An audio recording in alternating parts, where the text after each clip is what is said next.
Hi, welcome to Give Me the Bible, where God's Word speaks for itself. As we continue our discussion about the rapture, at least the concept that the world has about the left behind rapture, I want to make another note about that. That doctrine was actually originated in the 1800s by a man named John Darby, and then it was promoted heavily in the Scofield Study Bible. And so, of course, that started to roll out in that Bible, and then eventually Tim LaHaye wrote the Left Behind series, and then again all the movies. And I noticed in the last video I made, I said that there was a movie called Left Behind by Nicolas Cage. Well, I didn't mean to say it was by Nicolas Cage, I just meant that Nicolas Cage was in that movie. I know that Nicolas Cage didn't make that movie, so I just wanted to make that distinction. But as we continue to talk about the problems with that rapture, at least the left behind rapture, we talked last time about the fact that it's not going to be silent or invisible or secretive when Jesus comes back. He's going to descend with a shout. It's going to be very audible. It's going to be very visual. We're going to see him coming back on the clouds.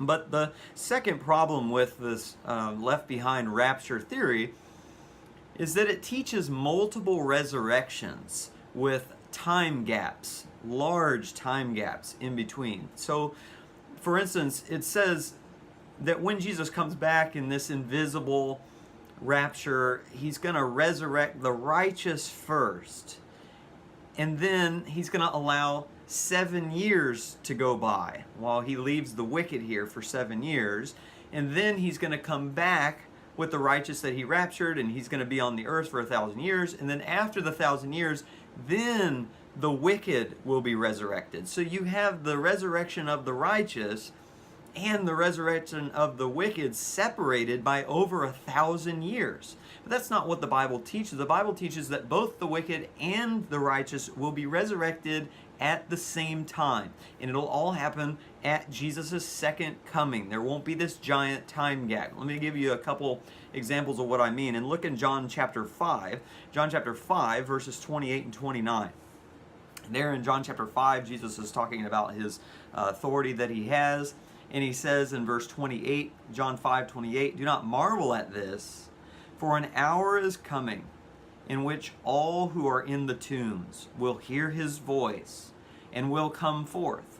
Those who did the good deeds to a resurrection of life, those who committed the evil deeds to a resurrection of judgment." So it seems like Jesus is saying the righteous and the wicked will be resurrected from their tombs in the same hour. He's saying there is an hour coming when the righteous and the wicked will all be raised from their tombs. Let me give you another example. In Matthew 13, let's look at one of the parables Jesus told. He told the parable of the tares in Matthew 13. And in this parable, there's a man who sows good seed out in his field, but an enemy comes and sows bad seed that basically produces a bunch of weeds. And so the farmers come to the servants come to the farmer, and they want to know, well, what should we do about this? Look in verse 27. Matthew 13, verse 27. "The slaves of the landowner came and said to him, 'Sir, did you not sow good seed in your field? How then does it have tares or weeds?' And he said to them, 'An enemy has done this.' The slave said to him, 'Do you want us then to go and gather them up?' But he said, 'No, for while you are gathering up the tares, you may uproot the wheat with them. Allow both to grow together until the harvest. And in the time of the harvest, I will say to the reapers, first gather up the tares and bind them in bundles to burn them up, and gather the wheat into my barn.'" So I want you to notice, Jesus doesn't say, well, I want you to pluck up some of them and then let some time go by and then I'm going to pluck up the rest. He says, no, you just wait until the time of the harvest and pluck both of them up together. Now look what he says in verse 36, because he explains this in more detail. Verse 36, "Then he left the crowds and went into the house, and his disciples came to him and said, 'Explain to us the parable of the tares of the field.' And he said, 'The one who sows the good seed is the Son of Man, and the field is the world. And as for the good seed, these are the sons of the kingdom, and the tares are the sons of the evil one. And the enemy who sowed them is the devil. And the harvest is the end of the age, and the reapers are angels.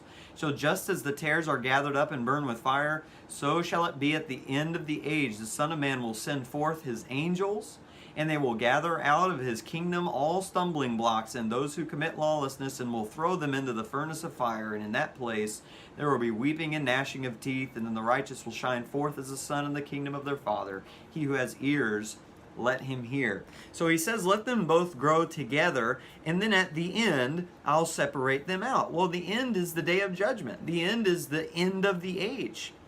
And what I want you to notice too is in the rapture says that the righteous will be taken first, and then the wicked will be taken later. But in this parable, the opposite is true.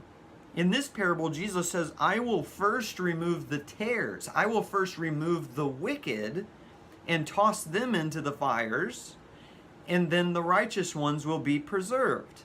And so the rapture, at least the left behind rapture theory, is completely backwards from what the scriptures teach on this matter in terms of who will be taken first.